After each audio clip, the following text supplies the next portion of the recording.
For what purpose does the gentleman from New Jersey seek recognition?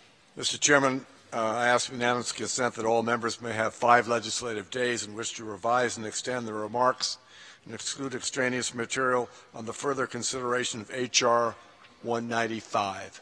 Without objection. For what purpose does the gentleman from New Jersey seek recognition? Mr. Speaker, pursuant to House Resolution 696, I call up H.R. 195, and I have a motion at the desk. The clerk will report the title of the bill, designate the Senate amendment, and designate the motion.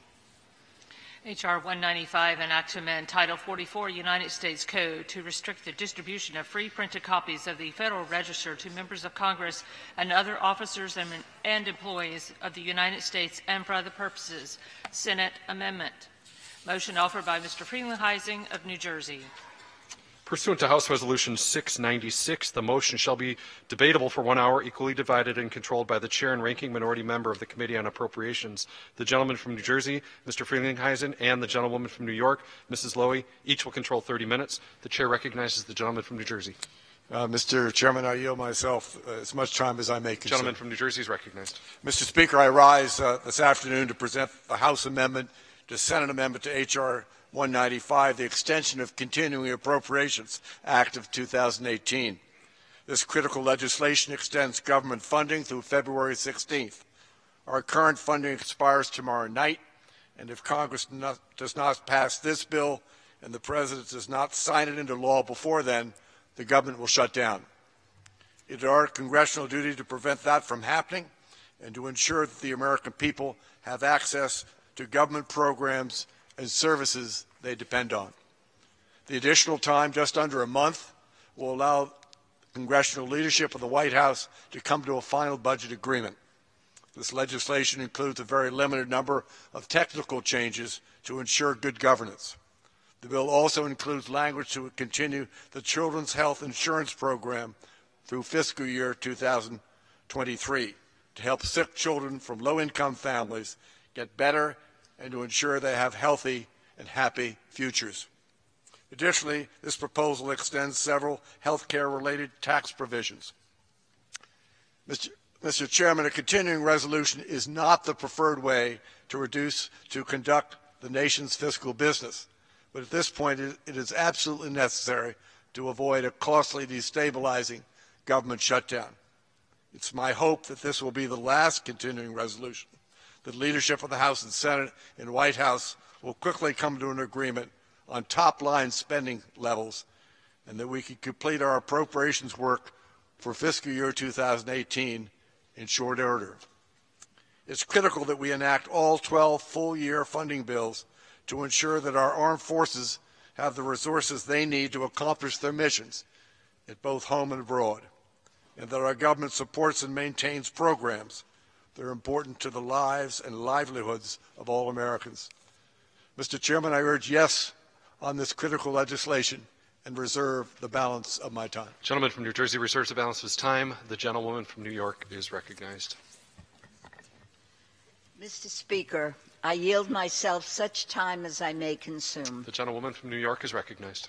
Since President Trump's draconian budget was released, Democrats have warned Republicans that a bipartisan budget agreement was needed to adequately invest in American families and communities. Without a budget agreement, programs as diverse as Head Start, job training, terrorism prevention grants are in danger of inadequate funding at best. Yet, Republican leadership and the White House have no appropriation strategy other than endless continuing resolutions. Mr. Speaker, the most powerful country in the world, now being completely run by a Republican government, can't keep the lights on longer than 4 weeks at a time. How did we get here? If this bill passes, is there any reason to believe we will not be back in the same place next month? Stumbling from one crisis to another is an irresponsible way to govern. attempting to avoid a shutdown every month denies federal agencies budget certainty and wastes taxpayer dollars. Several of my colleagues on the other side of the aisle have lamented the damage that the CRS inflict on our military. I agree with them, yet time after time, they vote for the exact same strategy they bemoan. I encourage my colleagues to take action, hasten agreements on immigration and spending caps that would lead to responsible funding bills that keep Americans safe. It is also unconscionable that instead of helping advance a solution to this impasse, the President personally reneged on his word and rejected a bipartisan compromise on immigration. Protection of American teens and young adults from impending deportation to a country they don't know is the key to unlocking a responsible bipartisan spending agreement. How can we expect to ever fund the government responsibly when the President cannot be trusted to keep his word? The majority has failed to address a number of high priority items, like funding to combat the opioid epidemic, pension protections, funding for community health centers. The continuing resolution lacks an important anomaly requested by the administration to provide additional disaster loans for the Small Business Administration, while the disaster supplemental is stalled in the Senate. Without this language, the Small Business Administration will run out of funds by the end of January and will be unable to continue approving loan applications from Puerto Rico. My friends, this is not how the appropriations process is supposed to work. It's time to protect young Americans, lift budget caps, allow Chairman Frelinghuysen and all of our committee members to roll up our sleeves and get to work. Instead of wasting dollars on time, on further CRs, we should instead immediately pass a budget agreement and help dreamers, which would facilitate full-year funding bills the committee could begin writing today. Thank you, Mr. Speaker, and I reserve the balance of my time. The gentlewoman from New York reserves the balance for time. Members are reminded to refrain from engaging in personalities towards the President. The gentleman from New Jersey is recognized. Mr. Chairman, I'm pleased to yield 3 minutes to the Chairman of the Transportation HUD Subcommittee on Appropriations, Mr. Diaz-Balart of Florida. The gentleman from Florida is recognized for 3 minutes. Thank you, Mr. Speaker. I rise in strong support of this bill.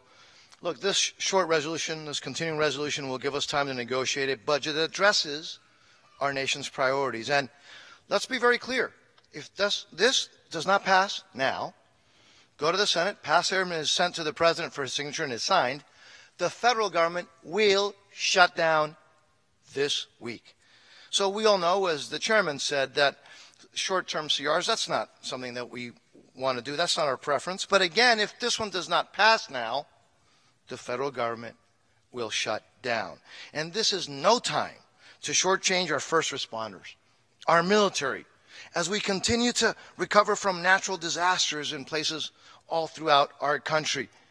And again, respond to the threats that face us abroad. This is no time to shut down the federal government. This CR supports ongoing transportation, safety missions, including air traffic control. Again, we cannot allow to shut down and put all of that in jeopardy. It allows us to continue to house the most vulnerable families, especially our veterans. This is not the time to let them down by shutting, again, the federal government down. It also funds medical care for millions of children, blocks burdensome health insurance taxes, and again, supports mission-critical defense activities. This is not the time to let them all down and shut down the federal government. And finally, Mr. Speaker, The short-term CR will allow us to work together to find common ground on, again, full year 2018 bills that meet both our defense and domestic priorities. Something else, Mr. Speaker. I want the country to know that we also have to solve the issue of Daca. Both sides not only have been at fault for, in many cases, refusing to sit down in good faith to negotiate a solution. This CR gives us some time to make sure that we solve that issue. It's not time now for political games and gamesmanship and politics. We need to be able to solve the issue of those young folks. We can't do that if the government is shut down. It's time for leadership, for courage. Let's sit down, work out our differences, help secure the border, and provide a solution for these deserving kids. For that reason and for so many others, Mr. Speaker, it is essential that we do not allow the federal government to shut down. Voting against this resolution is a vote to shut down the federal government. I believe that would be highly irresponsible, so I urge a strong yes vote. I yield back, Mr. Speaker. Gentleman from Florida yields back. Gentleman from New Jersey reserves. Gentlewoman from New York is recognized. Mr. Speaker, I'm pleased to yield 3 minutes to the gentleman from Maryland, the Democratic whip, Mr. Hoyer. The gentleman from Maryland is recognized for 3 minutes. I thank the gentleman. I thank the gentlelady for yielding. Mr. Speaker, we are now 4 months into the fiscal year, and this is our 4th continuing resolution. The gentleman says now is the time to work things out. Every Democrat voted to extend the fiscal year by 90 days. Nothing was worked out. Why? Because you spent all your time on a tax bill giving resources, 83% of the resources, to the richest people in America. Republicans control all the levers of the legislative process: the House, the Senate, the White House. They have the votes on their own to keep the government open or choose to shut it down, as they did by policy some years ago for 16 days. We don't want to shut down the government. Keeping the government over by passing appropriation bills is the most basic responsibility of any governing majority. This governing majority has not sent a single, not one, appropriation bill to the President of the United States. Not one. Republicans ought to have gotten this work done in the spring and summer, but they wasted their time trying to repeal the Affordable Care Act. That's all they did. After failing to do so, they asked for more time in September. And we voted, every one of us, to give them that time. They squandered it. They had to do 2 more extensions. They squandered that time. And now they want us to have another time where they can squander more time. Instead of using the extra time to do the job of governing, they wasted it on passing tax overhaul that added $1.5 trillion in new deficit spending and raised taxes on the middle class. So here we are again, Mr. Speaker. Americans are right to be frustrated by the inability or unwillingness of the Republican-led Congress to do its job and keep the government open. You have 241 votes. Get them. Get them. You have the authority to do it, and you have the responsibility to do it. Get the votes. Even some Republican lawmakers are openly expressing the frustration with their own leadership. Let me quote Representative Mark Meadows. He hit the nail on the head yesterday when he asked, what's the plan? When are we going to deal with immigration? My previous speaker talked about dealing with it. We haven't dealt with it. Put something on the floor. You haven't done it. When are we going to deal with spending? This is Mark Meadows. At what point do you quit kicking the can down the road? This is Mark Meadows, Republican, not me. And passing just another continuing resolution in hopes that things get better in a few weeks. Democrats don't want the government to shut down.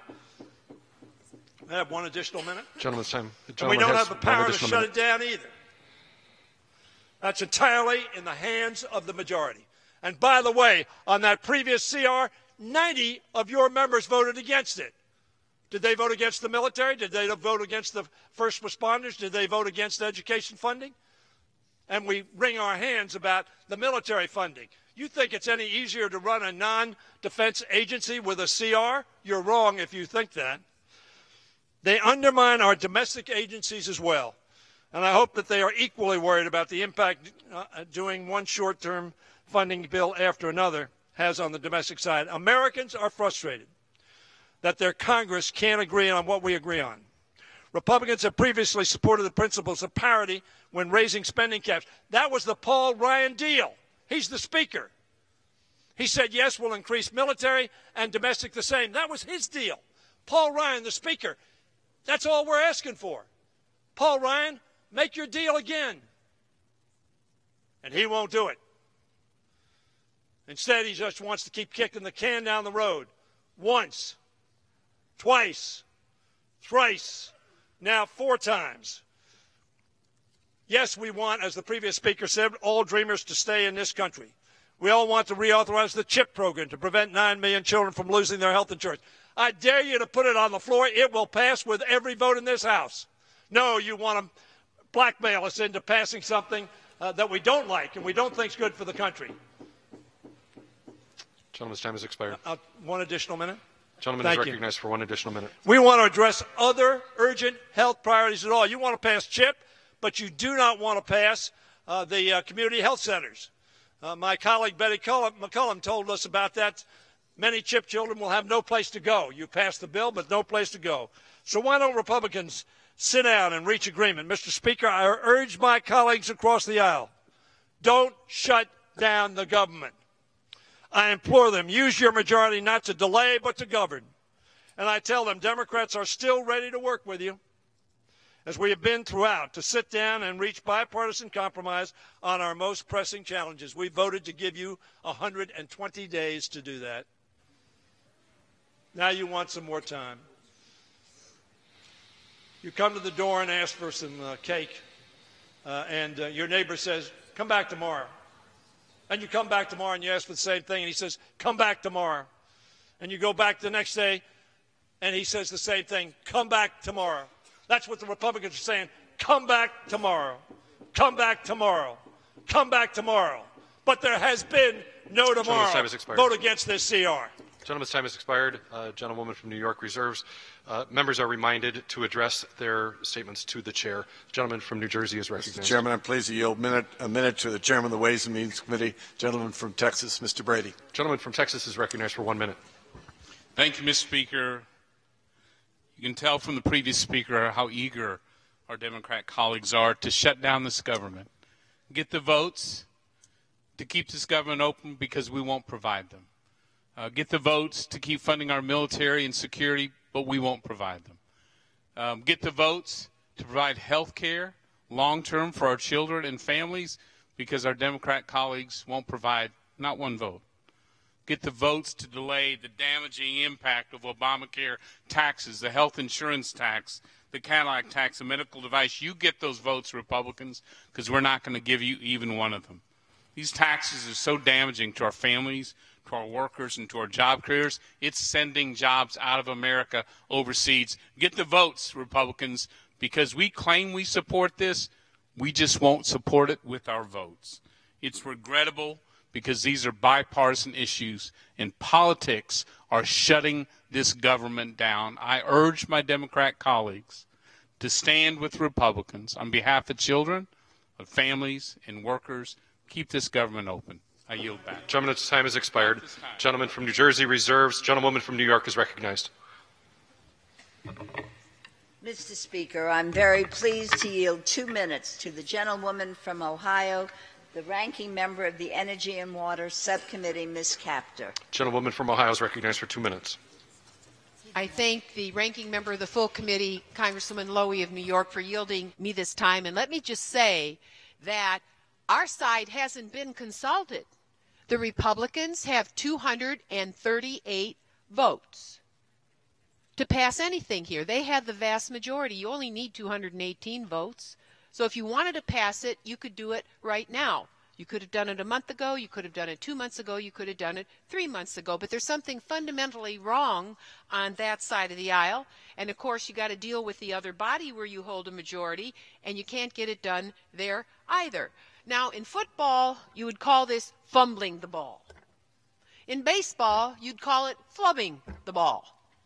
And honestly, if you can't consult with our side of the aisle, why would you expect anybody would want to work with you anyway? You treat us like we're from, I don't know, Borneo. Why would you think we would want to vote for something that we can't agree with because of its essential unfairness? I really can't understand why you're putting the Republic through all these contortions. You don't have a budget. You know, we've been asking for a budget.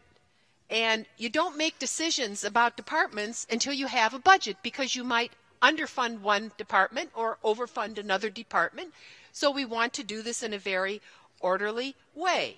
But our Republican friends appear to hope the government will function with no roadmap. Are they really asleep behind the wheel of the car? They are sure careening, and they might even hit a brick wall. If the Republicans cannot put together a framework agreement for a vote this week, it's safe to say they fumbled and flubbed every opportunity they've had. Reminds me of the old Looney Tune character Elmer Fudd. They can't even catch Bugs Bunny when he's staring them right in the face. They aren't making progress, and indeed losing ground. There was hope on September 8th when we voted the first time for a short-term extension that you could actually reach agreement. But here it is, the Gentlewoman's time has expired, and we still don't have agreement. Might I ask the ranking member for an additional period of time? Gentlewoman's time has expired. 45 seconds. Gentlewoman's time has expired. 30 seconds. Gentlewoman is recognized for an additional 30 seconds. So here we are, January 18th, 2018, one day before the risk of another shutdown, and their fiddling is unprecedented. Don't have a budget framework, can't make decisions, don't consult with our side. Why should we be in a helpful mood? We were always told Republicans are stern taskmasters. Not only have they failed to pass a budget, now they've added $1 trillion more to the deficit and the long-term debt because they wanted to give tax giveaways to all their donors. I urge my colleagues to oppose this sinking effort and demand action for a final full-year funding plan. That is what is responsible, that is essential, and that is what the American people expect. Gentlewoman's time has expired. Gentlewoman from New York reserves. Members are again reminded to address their comments to the chair. For what purpose does the gentleman from New Jersey seek recognition? Mr. Speaker, are you pleased to yield 3 minutes to the Chairman of the Energy and Water and Commerce Committee, Mr. Walden from Oregon? Gentleman from Oregon is recognized for 3 minutes. Thank you, Mr. Speaker. Mr. Speaker, I'm not quite sure what the people of Borneo did to deserve the wrath of my colleague from Ohio, but perhaps she can explain later to them. But here is the deal. The Energy and Commerce Committee did work across the aisle, or attempted to fully fund the Children's Health Insurance Program, to fully fund community health centers, to fully fund extenders, and at every step of the way, when my colleague and friend from the other side of the aisle asked me to stop and work with them, we tried. We couldn't reach full agreement on the pay-fors at the time, but we tried, and we worked in good faith with each other. 15 Democrats on the House floor voted to extend the Children's Health Insurance Program for a full 5 years. By the way, that equals the longest extension and the most generous funding to help children and pregnant women that's ever been done for that program. We sent it over to the Senate. Unfortunately, they couldn't find agreement. So we came back and we kept extending it. And by the way, the Democrat leader of the House, Mr. Speaker, Ms. Pelosi, said what we're doing today by putting full funding for Children's Health Insurance Program for the longest extension in the history of the program, a full 6 years, is, and I quote, sadly, a bowl of doggy-doo, put a cherry on top and call it a chocolate sundae, close quote. Is that what this has devolved to? We have an opportunity today, with the help and the leadership of the chairman of the Appropriations Committee, to fully fund our state's Children's Health Insurance Program for not 5 years, but a full 6 years. This is the longest extension in history at the strongest funding level in history. So when you vote no today, as you all apparently are going to do, you're voting to close the government and deny our states but more importantly, the children and pregnant women access to children's health insurance. The cancellations that go out, the notices, are on your terms. Let me tell you what the children's hospitals have said to Congress. Kids cannot wait. Fund CHIP now. And I quote, Congress has a chance to pass a long-term extension of CHIP that will provide security for millions of kids. The continuing resolution being considered by Congress includes a 6-year extension of CHIP. Children's hospitals support a long-term extension of CHIP and urge Congress to take this opportunity to pass CHIP this week. The time is now to extend funding for this lifeline millions of children and their families count on every day. That's children's hospitals. Can't we put the partisan divide aside and at least fund children's health insurance for children and pregnant women in this country? And keep the government open? That is the question before us today.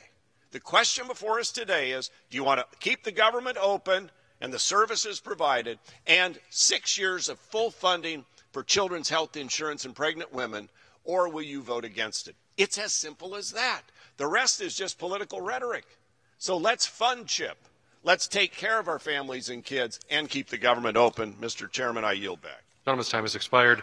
Gentleman from New Jersey reserves. Members, once again, are reminded to please address their comments to the chair.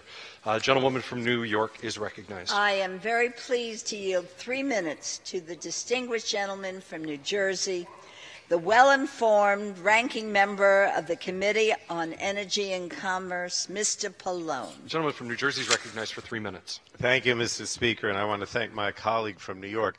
I have the greatest respect for my Republican chairman from Oregon, but he just forgets completely, as so many speakers on the GOP side have, that they are in the majority, and they have a significant majority. They can do whatever they want. For him to suggest that somehow he can't bring up a CHIP bill that also includes all these other health programs he mentioned, the community health centers. I could also mention all the Medicare extenders that are not included in this bill. This bill basically either lets expire or continues to expire so many things that are important for the health of the American people. Not only the community health centers, which expire in a few weeks, not only the Medicare extenders, which includes the therapy caps for seniors in Medicare, the home visiting program for seniors, the special diabetes program, the teaching health centers, the National Health Service Corps. All of these things, also the safety net hospitals. As of January 1st, the DISH or safety net programs for all these hospitals around the country that have to take care of so many poor people, that funding has expired, and they've actually had to cut the funding. So how do you stand up here and say to me and the American people that somehow you care about these things, or you want to deal with these things? You are not dealing with these things. And what are you doing here again? Once again, you're bringing a bill to the floor that has all kinds of repeal of taxes. I don't even want to get into the deal. These are the taxes that help fund the Affordable Care Act, medical device tax.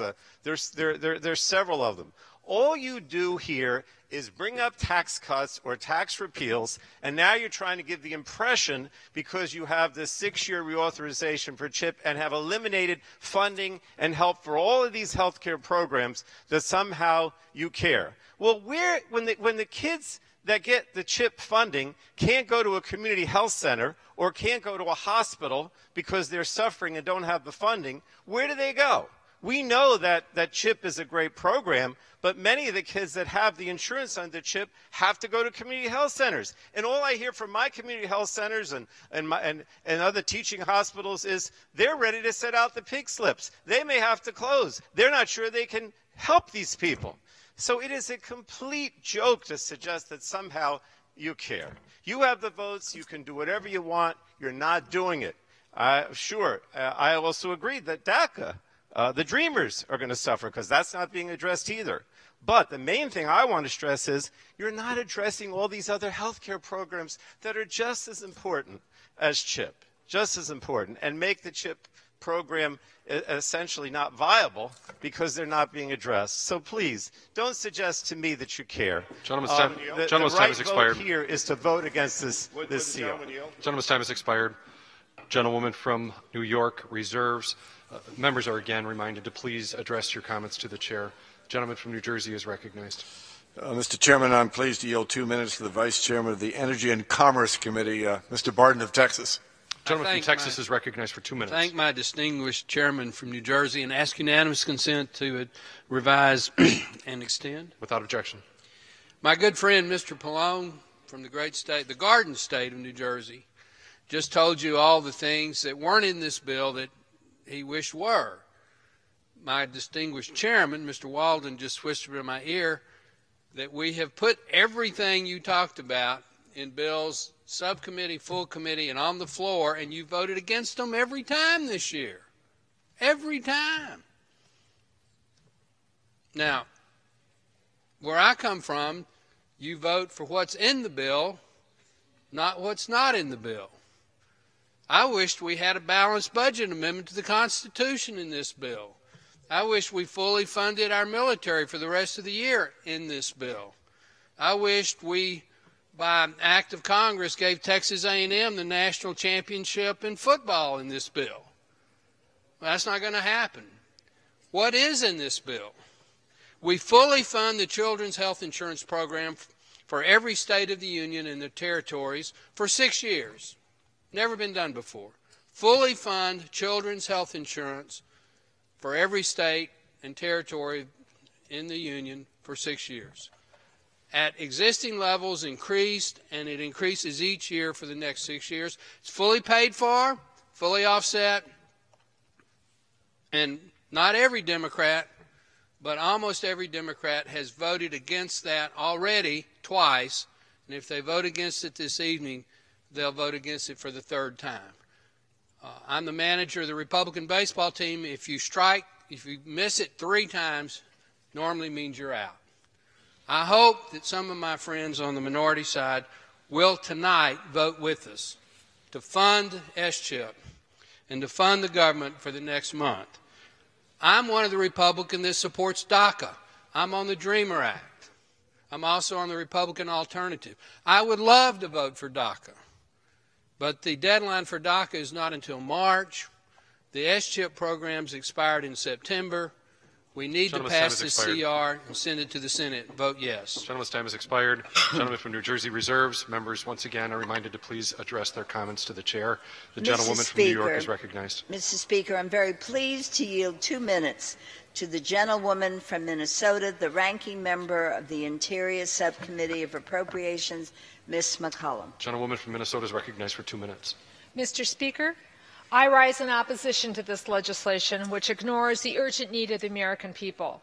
The federal government's fiscal year started October 1st of last year. But instead of fulfilling their responsibility to fund our government in a timely manner, President Trump and the Republicans spent months working to pass their tax scam. Now, because they didn't do their jobs, Mr. Speaker, Republicans are asking us to vote to kick the can down the road again. This is no way to run a government. The American people deserve immediate action on critical issues that matter to our country. We need a budget agreement in order to do that. We need to keep our government open. We need to protect our national security, and we need to meet the needs of our community and its hardworking families. We need to protect workers' pensions by enacting responsible reforms that will save struggling pension plans. We need to provide disaster relief to our fellow Americans who were hit hard by hurricanes and wildfires last year.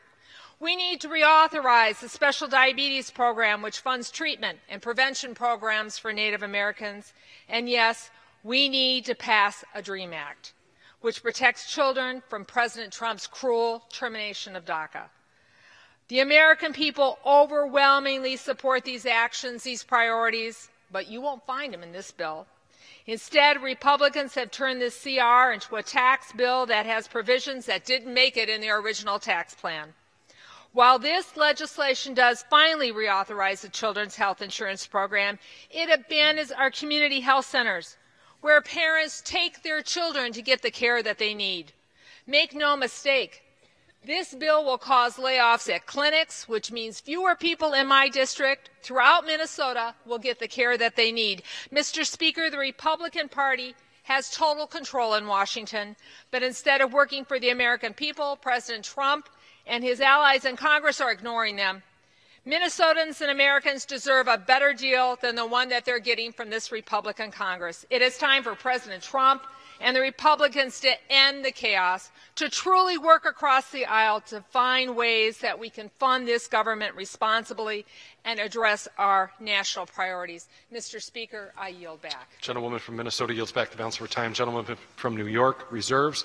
Gentleman from New Jersey is recognized. Mr. Chairman, I'm pleased to yield a minute to the Chairman of the Foreign Operations Committee on Appropriations, Mr. Rogers of Kentucky. Gentleman from Kentucky is recognized for 1 minute. Mr. Speaker, I rise in support of this bill. Here it is in a nutshell. Chairman Frelinghuysen saw to it that we passed all 12 of the appropriations bills and sent them to the Senate, where not a single one has been allowed to come to the floor because of Democrat senators who profess they want to keep the government going, but vote no. And because the Democrats in the Senate have barred the consideration of any of these bills, here we are. We have no choice, if we want to keep the government open, but to vote for this bill. It's the only game in town. And those on the other side who profess they want to keep the government going today will vote no. I don't understand that logic. This is the only chance we have to keep the government operating, to be sure that the American taxpayers' money is being spent properly and adequately, but for the purpose of keeping our government open. So, Mr. Speaker, I urge a yes vote on this bill, and let's move on. I yield back. He yields back the balance of his time. Gentleman from New Jersey reserves. Gentlewoman from New York is recognized.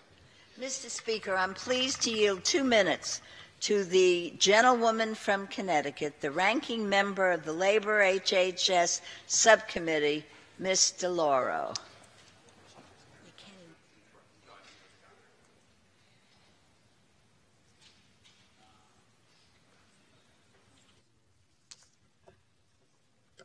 The gentlewoman from Connecticut is recognized for 2 minutes. I oppose this continuing resolution. It's staggering that yet again we are punting one of our core obligations as a Congress, funding government programs. We should be negotiating spending levels for 2018 for both defense spending and non-defense spending. We should have spent the last few months fulfilling our responsibility as legislators by writing bipartisan bills to fund programs that help working families and the middle class and the vulnerable, support evidence-based scientific research, and help working people get the skills they need to find good jobs with good wages. Instead, Republicans have continued their irresponsible trend of continuing resolution after continuing resolution. They fail to govern. They create chaos. This bill fails to support community health centers, which serve as the primary health care provider for over 27 million people, including disproportionately rural and low-income populations. In 2016, over 376,000 patients across Connecticut received care at the Connecticut Community Health Center. They cut taxes for insurance companies while failing to fund community health centers. It is shameful. They won't work with Democrats to set budget numbers and ensure parity for defense and non-defense spending. They put services and investments critical to families and our communities at risk, from apprenticeships to education for students with disability, child care after-school programs that help working families make ends meet, and financial aid for students attending college. They include an extension for the Children's Health Insurance Program, but they cut out the Medicare extenders and other health care programs. But the fear, and they should be ashamed of the months of fear and turmoil they have caused to children and their families, who will be unable to get help at community health care centers. They did try, they had the time to cram a tax scam through the Congress before the end of the year. Gentlewoman's time has expired. Gentlewoman is Yet for recognized for an additional vulnerable 30 children, seconds. We dragged our feet for months. Shameful. Let me just say the President and the Republican majority try to cast the blame for the shutdown on the Democrats. Let me just remind this body and the American people that 9 months ago, the President said our country needs a good shutdown in September to fix this mess. Well, the President may get what he wants and what he desires as a government shutdown, but it's not because of the Democrats. It's because of the intractability of the Republican majority in this House and this administration to move forward on behalf of the American people. It's not the Democrats. President Trump has called for a shutdown of this government. I yield back the balance. Gentlewoman's time has expired. Gentlewoman from New York reserves. Gentleman from New Jersey is recognized. Mr. Chairman, I'm pleased to yield a minute to the Chairman of the Energy and Commerce Subcommittee on Energy and Power, Mr. Upton from Michigan. Gentleman from Michigan is recognized for 1 minute. Well, thank you, Mr. Speaker. And I would just remind those, the Speaker, that in fact the President issued a statement of administration policy in support of this bill, which keeps the government open. But I also rise in support of this bill, and in strong support of a 6-year long-term funding for the CHIP program. We all came to Congress to fight for our district and particularly our kids. The Michigan CHIP program serves nearly 40,000 kids, and if CHIP isn't reauthorized long-term, it's going to be disastrous for our communities, which is why they're depending on us, which is why it is in this bill. You know, back in 2015, I helped broker the bipartisan, bicameral deal that led us to the last reauthorization of CHIP. It wasn't easy, but we got there by working together. And over the course of the past year, we have been steadfast in our resolve to reauthorize CHIP. In our committee, we worked tirelessly to advance common sense legislation that's going to extend CHIP, as well as community health centers. And last November, we passed the comprehensive bill on the House floor. And later in the year, we passed a CR that included short-term funding for CHIP. This bill does that. I would urge my colleagues to vote yes. Gentleman's time has expired. Gentleman from New Jersey reserves. Gentlewoman from New York is recognized. Mr. Speaker, I'm pleased to yield 2 minutes to the gentlewoman from Florida, the ranking member of the Military Construction Veterans Affairs Subcommittee, Ms. Wasserman Schultz. Gentlewoman from Florida is recognized for 2 minutes. Thank you, Mr. Speaker, and I thank the gentlewoman for yielding. Mr. Speaker, I rise in strong opposition to this continuing resolution, which is, yet again, a complete abdication of our responsibilities. Instead of adopting fully funded appropriations bills or an omnibus with an actual chance of passing this Congress, we remain mired in this unbreakable habit of passing continuing resolutions. Republicans' most recent proposal does nothing to renew funding for the more than 1,400 community health centers across the country or the 25 million Americans they serve after they let funding run out in September. According to the National Association of Community Health Centers, if Congress does not act soon, 28,000 sites could close, 50,000 staff could be laid off, and 9 million Americans could lose access to care. When did this program, which has always had bipartisan support in this body, become a partisan issue? These abdications are simply immoral. Our Republican colleagues say we don't have the money to fund these programs, but somehow they were silent on that issue when they gave a handout to giant corporations that add more than $1.5 trillion to the deficit. While their donors rested peacefully over the holidays, knowing that their tax cuts were safe, Republicans continued to torment 800,000 hardworking young people by refusing to pass the DREAM Act. 122 Dreamers lose their protected status every day, and Republicans have not been brave enough to do what is right. These courageous individuals are teaching in our schools, working in our communities, and serving in our military. I've had the privilege of meeting Dreamers in South Florida and in the halls of this Capitol.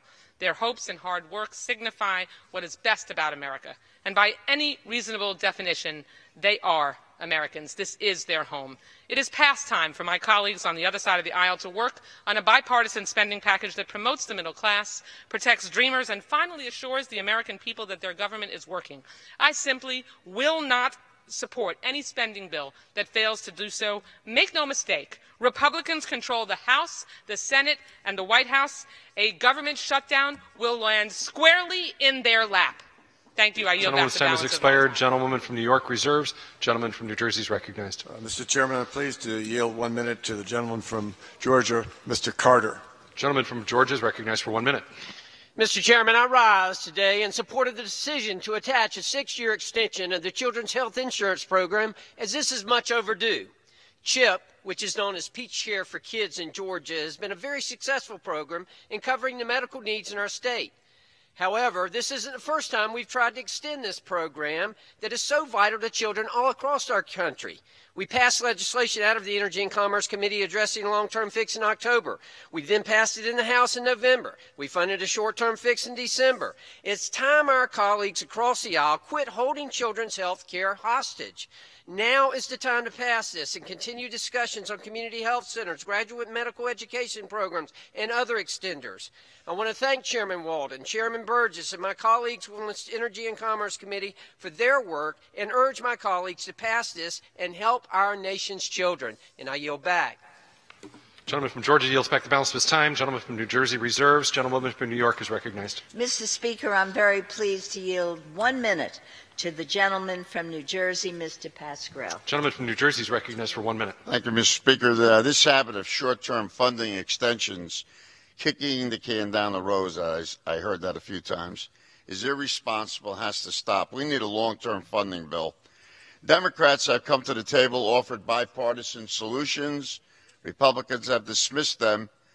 Let's put a bill to help the dreamers on the floor. This leadership is acting out of fear, and their intransigence and incompetence is going to lead to a shutdown. Instead of using 9 million kids as a bargaining chip, I bet the majority could pass a permanent children's health extension today. There are 9 million children at risk of losing health coverage, 200,000 of them in my home state of New Jersey, and we could save $6 billion. And I cannot believe that this bill has an unpaid for delay of the medical device tax, Mr. Speaker, that was part of the Affordable Care Act. That industry agreed to pay that tax. We just did a tax bill for corporations that added over $2 trillion in deficit. Last I checked, medical device companies are corporations. What are we doing putting in place tax law and a budget bill now, and a month later? Gentleman's time has expired. Gentleman is recognized for 1 additional minute. Just this week, the New York Times ran a piece titled, "Can Your Hip Replacing Kill You?" The article describes a man named Dr. Stephen Tower, who was given an artificial hip with a defect in the device. It's in your bill. Doctors had to do second surgery, found cobalt leaking from the device, causing a condition called metalysis, destroying muscle, tendons, ligaments, harming Mr. Towers' heart and brain as well. Despite Mr. Towers and Dr. Towers' complaints to colleagues in the manufacturer, they continued to market it. How dare the Speaker of the House question why we want Daca in this legislation when he's got a bill that 32 million Americans use medical devices. There is no federal FDA test for most of those devices. They've gone to court, they bribed doctors, and it's in your bill. But we could not take care of those 800,000 people. Gentleman's time has expired. Mr. Chairman, we need a different Gentleman's time has vision. expired. Thank you. Gentleman's time has expired. Gentlewoman from New York reserves. Gentleman from New Jersey is recognized. Mr. Chairman, I'm pleased to yield 2 minutes to my colleague from New Jersey, Mr. Lance. Gentleman from New Jersey is recognized for 2 minutes. Thank you, Mr. Speaker. I rise in strong support of this legislative package to fund the government and to authorize the CHIP program, the longest such authorization for CHIP ever. Chairman Frelinghuysen secured passage of all 12 appropriations bills before the beginning of the new fiscal year on October 1st. It is the Democrats in the Senate who have refused to permit these bills to come to the floor. No good explanation has been given as to why that occurred. Chairman Walden brought through the Energy and Commerce Committee a CHIP reauthorization package that passed this House in November. We must continue to ensure governmental operations such as paying our troops on time and making sure our homeland security apparatus is fully operational. The CHIP portion of this bill is a major accomplishment. 9 million low-income children depend on CHIP, and the Congressional Budget Office estimates that CHIP will actually save taxpayer funds in the long run. Let's keep the government open and let's fund CHIP. I urge a strong bipartisan vote in favor of this legislation. Gentleman from New Jersey yields back. Gentleman from New Jersey reserves. Gentlewoman from New York is recognized. Mr. Speaker, I'm very pleased to yield 1 minute to the gentlewoman from Washington, Ms. Jayapal. Gentlewoman from Washington is recognized for 1 minute. Thank you. Mr. Chairman, we're back again for the third continuing resolution this fiscal year. This makes no sense, and it is no way to govern. And let me be clear and repeat what my colleagues have said. Republicans control the House, the Senate, and the White House, but they just can't seem to pass a real budget. And if Republicans want Democratic votes, then they need to have our priorities reflected in that budget. Priorities like protecting the American dream for 1.5 million Daca recipients with the DREAM Act, thousands of young people who fear deportation because of the cruel termination of the Daca program. Priorities like community health centers and protecting the retirement savings of working families. Priorities like addressing the opioid epidemic that ravages our communities. Priorities like infrastructure and education and real health care protections for everyone. So if the Republican majority, yes, the majority, shuts down the government because they won't look to get our democratic priorities addressed, then they will have to answer to communities across the country who are looking for a permanent budget, not something that kicks the can down the road for another few weeks. This is not a real solution. This is not a real solution, Mr. Chairman. We will not substitute one family's pain for another's gain. This is about the lives and livelihoods of millions of people. It is about the soul of our country, and Americans deserve a better deal. Thank you, Mr. Chairman. I yield back. Gentlewoman from Washington yields back. Gentlewoman from New York reserves. Gentleman from New Jersey is recognized. Mr. Chairman, I'm pleased to yield a minute to the gentleman from Texas, Mr. Olson. Gentleman from Texas is recognized for 1 minute. I thank my friend from New Jersey for allowing me to join this important debate. My friends on the other side are showing why the people, the American people, like root canals, head lice, and colonoscopies more than Congress. In a brazen act that hurts our youth in poverty, congressional Democrats are going to vote against basic health care for these needy kids. The S-CHIP program is their only choice for their health. Nearly 500,000 young Texans, 500,000, depend upon S-CHIP. It expired September 30th of this year. This bill tonight we vote on will extend S-CHIP for 6 more years. I beg my colleagues, listen to your heart, to your soul, and the voice of these kids who want basic health care. Vote for S-CHIP today. Vote for the CR. I yield Expired. back. Gentleman's time has expired. Gentleman from New Jersey reserves. Gentlewoman from New York is recognized. Gentleman from New York reserves. Gentleman from New Jersey is recognized. Mr. Chairman, I'm pleased to yield a minute to the gentleman from Florida, Mr. Bilirakis. Gentleman from Florida is recognized for 1 minute. Thank you, Mr. Speaker. I appreciate it so very much. I want to thank Chairman Walden and Chairman Burgess for all the hard work they've put into reauthorizing CHIP. This is a 6-year reauthorization of the CHIP program, the longest CHIP reauthorization Congress has ever passed. The House already passed a full CHIP authorization last year. By the way, we also reauthorized the community health centers. Most Democrats voted against that. Democrats need to put politics aside and support the bill for the sake of our children. CHIP reauthorization will ensure funding for 200,000 children in Florida's CHIP program. In addition, this bill has my legislation that protects CHIP buy-in programs. This allows children who aren't eligible for traditional CHIP to buy into the CHIP program. It makes sense. Inconsistent guidance from CMS jeopardize these buy-in programs. This bill will provide clarity and protect about 12,000 children in the state of Florida who participate in the buy-in program. I support this particular bill. Please, let's reauthorize CHIP for the sake of our children. Thank you, and I yield back. Gentleman's time has expired. Gentleman from New Jersey reserves. Gentlewoman from New York is recognized. Reserve. Gentlewoman continues to reserve. Gentleman from New Jersey is recognized. Mr. Chairman, I'm I'm pleased to yield a minute. Where are we here? Gentleman from Texas. Gentleman from Texas.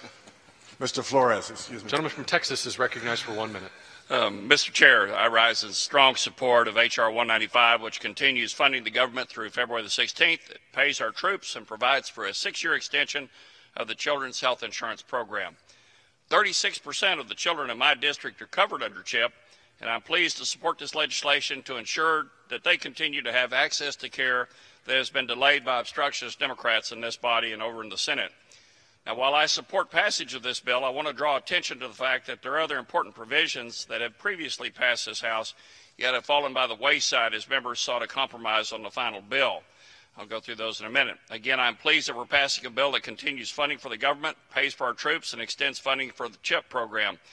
Mr. Chair, I strongly urge my colleagues, though, not to forget other important health initiatives that must be addressed, and I hope that they will join me in seeing that these initiatives are again taken up after passage of the bill. Those provisions that need to be considered include 2 of my bills. One, the Youth Empowerment Act, which empowers youth to make healthy decisions. And secondly, language from the Health State Flexibility Act also needs to be continued. Thank you. I yield back the balance of my time. Gentleman from Texas yields back the balance of his time. Gentleman from New Jersey reserves. Gentlewoman from New York reserves. Gentleman from New Jersey is recognized. Mr. Speaker, I'm very pleased to yield 2 minutes to the chairwoman of the Ethics Committee, Ms. Brooks, from Indiana. Gentlewoman from Indiana is recognized for 2 minutes. Thank you, Mr. Speaker. I rise today to encourage my colleagues on both sides of the aisle to support the CR, in part because we need to extend CHIP, the Children's Health Insurance Program, for the 104,000 children in Indiana who currently rely on the program. We must provide longer-term stability to CHIP, and we have the opportunity to do so here today. CHIP is crucial for families who would otherwise slip through the cracks. Their income disqualifies them from traditional Medicaid, but is not high enough to afford family health insurance.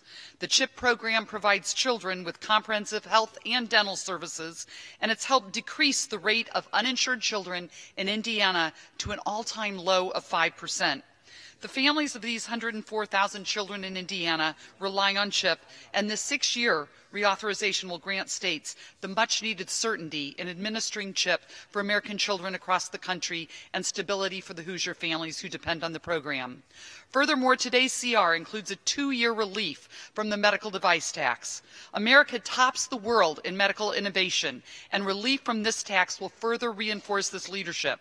The previous 2-year suspension of this damaging tax has allowed device companies, many of which call Indiana home, to invest in research and development and invest in high-quality, high-paying jobs of medical innovation, all to the benefit of patients who need them the most. I urge my colleagues to vote yes on this CR. Not only does it provide long-term stability for CHIP and release from the medical device tax, but it also provides government funding through February 16th to prevent a shutdown. Like Chairman Frelinghuysen, I hope this will provide the time we need to complete the fiscal year 28 appropriations bills. Voting yes today is the right thing to do. I urge my colleagues on both sides of the aisle to vote yes on final passage. Thank you, Mr. Speaker. I yield back. Gentlewoman from New York continues to reserve. Gentleman from New Jersey is recognized. Mr. Chairman, I'm pleased to yield a minute to the representative from North Dakota, Mr. Kramer. Gentleman from North Dakota is recognized for 1 minute. I thank the gentleman for yielding, and I thank you, Mr. Speaker. Mr. Speaker, the Children's Health Insurance Program provides health coverage to low-income children and pregnant women that have annual income above the Medicaid eligibility levels but have no health insurance. It provides care, in other words, Mr. Speaker, for some of the most vulnerable families in our nation. It covers nearly 5,000 children in my home state. In fact, in fiscal year 16, North Dakota received $19 million in CHIP funding. I encourage all of my colleagues to now support this important program that has historically had bipartisan support. I also want to urge my colleagues to quickly take up funding for community health centers, the special diabetes program, and other health programs that require extension. Community health centers in North Dakota are already feeling the negative effects of this funding uncertainty, particularly in hiring and leasing decisions. But, Mr. Speaker, we must not vote no on this CR because of what's not in the bill. But we must vote yes because what is in the bill is critical to the health of our children, and I yield back. Expired. Gentleman from New Jersey reserves. Gentlewoman from New York reserves. Gentleman from New Jersey is recognized. Mr. Chairman, I'm pleased to yield a minute to the gentleman from Pennsylvania, Mr. Costello. Gentleman from Pennsylvania is recognized for 1 minute. Thank you, Mr. Speaker. We need to keep the government open, and we need to keep the government funded, and we need to reauthorize the Children's Health Insurance Program. Now, in the Energy and Commerce Committee, we passed CHIP, reauthorized for 5 years, out of committee in October. We passed it out of the full House in November. We are now back to authorize it for a full 6 years. We do not need any additional pay-fors. This will help 177,000 children in Pennsylvania and millions across the country. CHIP funding will be exhausted next month in Pennsylvania. Right now, some states already face a shortfall in their funding, as the program has not yet been fully reauthorized for all of fiscal year 2018. It is past time we provide a long-term solution and stability for families who depend on this quality, affordable coverage. I've heard from so many constituents, I've heard from many Democrats urging us to reauthorize CHIP. Tonight, we have a vote to keep the government open and to reauthorize the CHIP program. The right vote on this bill is a yes vote. That's the vote I will be taking on behalf of my constituents in this country. Gentleman's time has expired. Gentleman from New Jersey reserves. Gentlewoman from New York reserves. Gentleman from New Jersey is recognized. I reserve. Gentleman from New Jersey reserves. Gentlewoman from New York is recognized. Mr. Speaker, I'm very pleased to yield 1 minute to the gentlewoman from California, the Democratic leader, Ms. Pelosi. The gentlewoman from California is recognized for 1 minute. Thank you very much, Mr. Speaker. I thank the gentlewoman for yielding. I commend her for her great leadership as our ranking member on the Appropriations Committee, or as we say, Mr. Frelinghuysen, the almighty powerful Appropriations Committee, on which I was proud to serve with you and Congresswoman Lowey. I'm disappointed, though, that the legislation that is brought to the floor today falls so very, very short of our responsibilities to the American people. When it comes to considering this bill, which the Republicans are bragging supports CHIP, it's important to review the facts. The facts are these. The CHIP proposal that the Republicans boast was on the floor in October, this or that, was funded by taking money from other children's programs, and that's why it was not to be supported by us. It's also important to remember that the CHIP reauthorization expired September 30th. So here we are with our fourth continuing resolution. That means on September 30th we were supposed to not only reauthorize CHIP, but to pass an omnibus bill to fund the government. Republicans were not able to make the decisions necessary to do that. So we had one extension, another extension, another extension. This is the fourth contention. Now, for somebody who doesn't know what a CR is, that's our Washington lingo, it's a continuing resolution. And what it says is that the funding for the country will be continued at the same rate as it was in the previous year, regardless of the fact that other challenges have emerged. So by engaging in the failure to pass an omnibus bill and engage instead in these short-term continuing resolutions, this inadequacy does not give certainty to our military. General Mattis has told us the military cannot go on these weekly, every 2 weeks, every month CRs. We need to know, we need to have an omnibus that recognizes the full complement of our needs, and they are different from last year. It does not fund the fight against opioid addiction. We've talked about this. We've authorized language. We've put up some money. But throughout our country, there is an opioid epidemic that needs to be addressed with with funding for it, not just conversation or rhetoric, but funding. It does not address some of the crises facing our veterans, whether it's their infrastructure, housing, whatever. There's additional funding that is needed for our veterans over and above whatever was last year, and this ignores that need. It doesn't. It ignores the fact that we have some issues that we have to address regarding pensions, endangered pensions in our country, which have a direct relationship to the economic well-being of America's working families. Pensions paid into, pensions having a shortfall to honor the responsibility. It doesn't protect the dreamers. We could protect the dreamers in all of this, but missing an opportunity. And this takes us right back to the CHIP. It does not fund community health centers that provide primary care for 27 million Americans. So these priorities are bipartisan. Nothing I mentioned on this list is anything that does not have bipartisan support in the Congress, that has not been openly discussed. Bipartisanship, transparency, unity, unifying us around these issues. We did not put priorities forward that were partisan, but those that had strong bipartisan support. So when our colleagues come to the floor and say, oh, we're doing CHIP, CHIP is a wonderful initiative. It was one of the first bills that I passed and sent to President Obama when I was Speaker of the House. This is a high value to all of us on both sides of the aisle, but not enough high of a value to put it in its proper context. So this reauthorization of CHIP that they're putting here, this funding for CHIP, is it's not really funding. Let me just make a distinction. We wanted 10 years for CHIP to make it permanent so we don't have to go through this, and we remove all doubt, remove the uncertainty as to whether this health care would be available to those children who need it.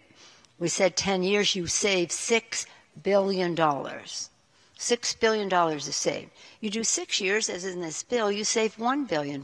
Why wouldn't we want to save $6 billion? Nonetheless, what my concern is that they chose to bring a bill to the floor that isolates CHIP away from the other essentials that are a part of the delivery of that health care service to children. It does not reauthorize community health centers, which provide, as they say, vital care to 26 million Americans. It does not extend the Medicare extender so necessary, especially for our seniors, for home visiting care and other initiatives. It does not address the Medicaid disproportionate share challenge that is across America, and ask your friends in rural America especially about that. Therapy services, diabetes, teaching health centers for primary care doctors, completely out of this bill. That's why I'm so proud of the legislation introduced by Congressman McEachin today, which has the full complement. And it's nothing additional. It's how we have always proceeded with this priority of children's health, and in a package that's about family health and delivery of service. As the President himself tweeted this morning, CHIP should be part of a long-term solution, not a 30-day short-term extension. Well, we like it 10 years. They have it 6 years. But it shouldn't be in this bill, because this bill is sort of a half-baked facade to make it look as if we are keeping government open. We're keeping government debilitated by not coming to agreement on the omnibus bill that we know that we have to do, that addresses the needs of our military, as it recognizes the security provisions in the domestic bill that are about security, whether it's the State Department, Veterans Affairs, Homeland Security, anti-terrorism activities of the Justice Department. And also the fact that the strength of our country is measured in many ways, certainly our military, of which we are very proud, and the agencies I mentioned, but also in the health, education, and well-being of the American people. So here we are. I mean, what does government do? Government does transportation. How can you, if you're in the transportation department, make commitments when you're on a short fuse of, was it 2 weeks in December, now 4 weeks that they want to go forward? Why don't we just settle it, grow up, take responsibility, get this done for the American people. Nobody I know wants a shutdown of government. Well, maybe except for the president, who said, what did he say? This country needs our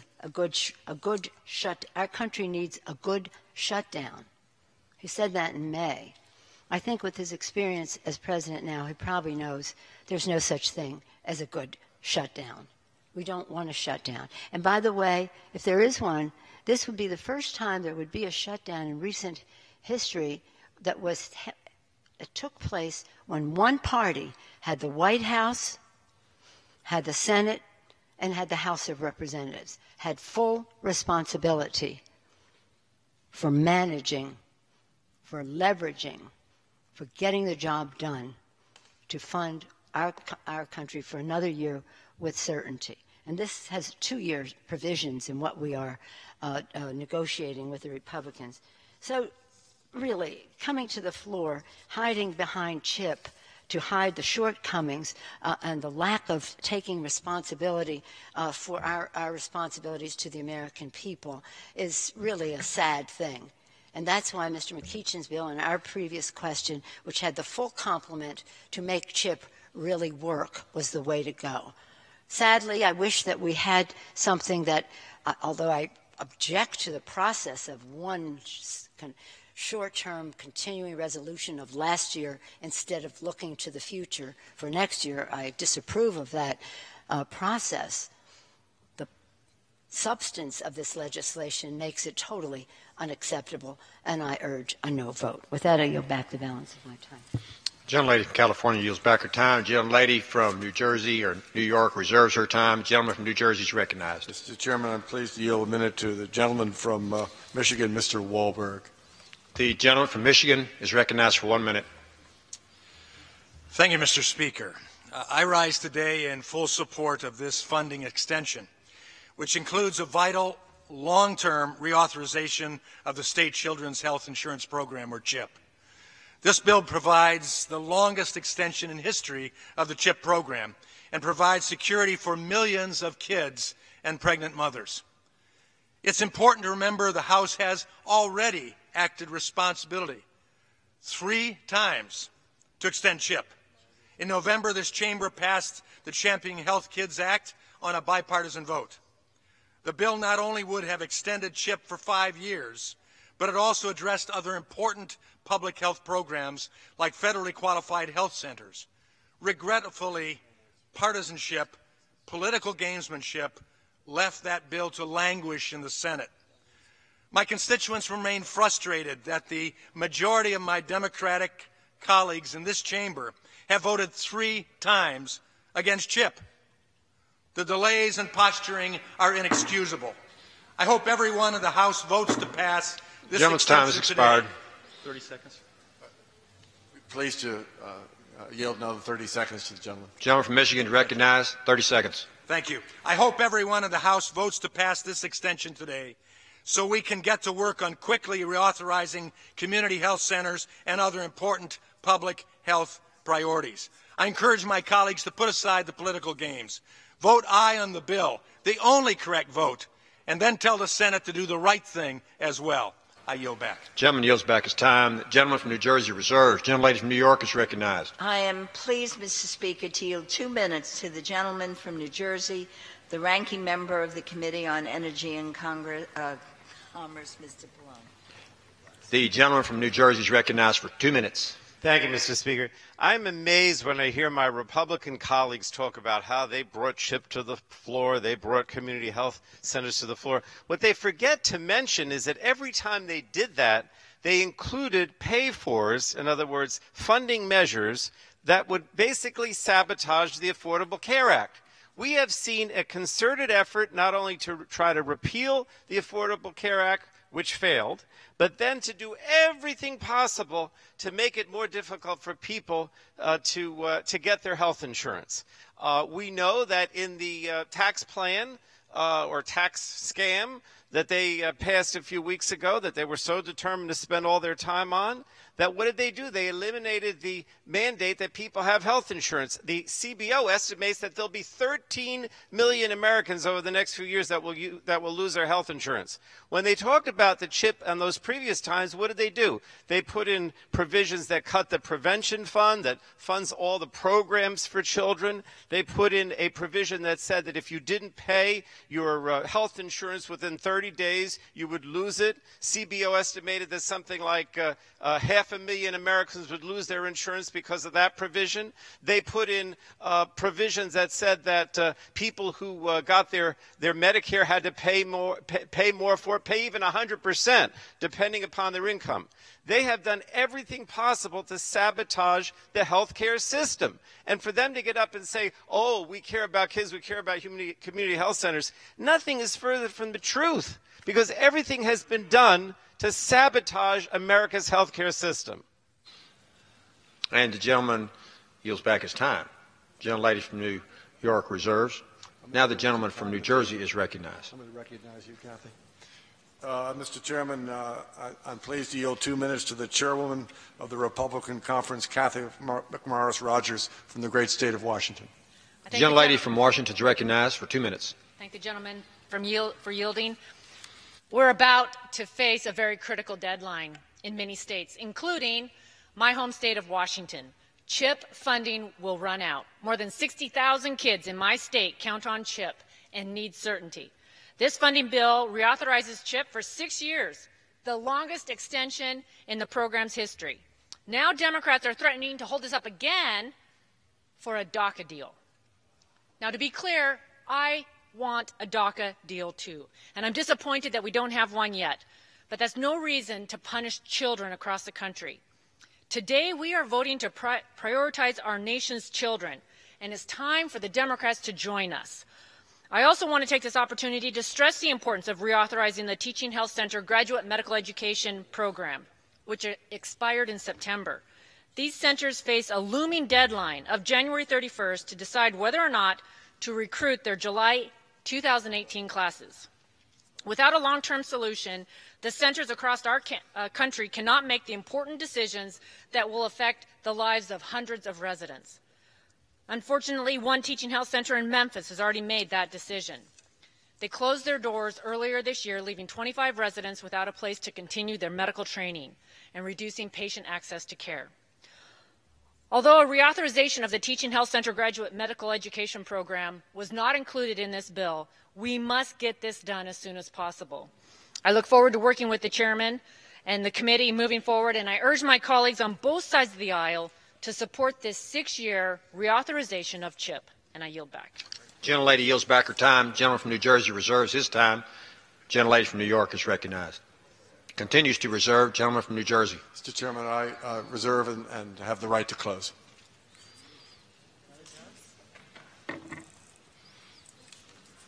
Gentlelady from New York is recognized. Mr. Speaker, I yield myself 1 minute to close.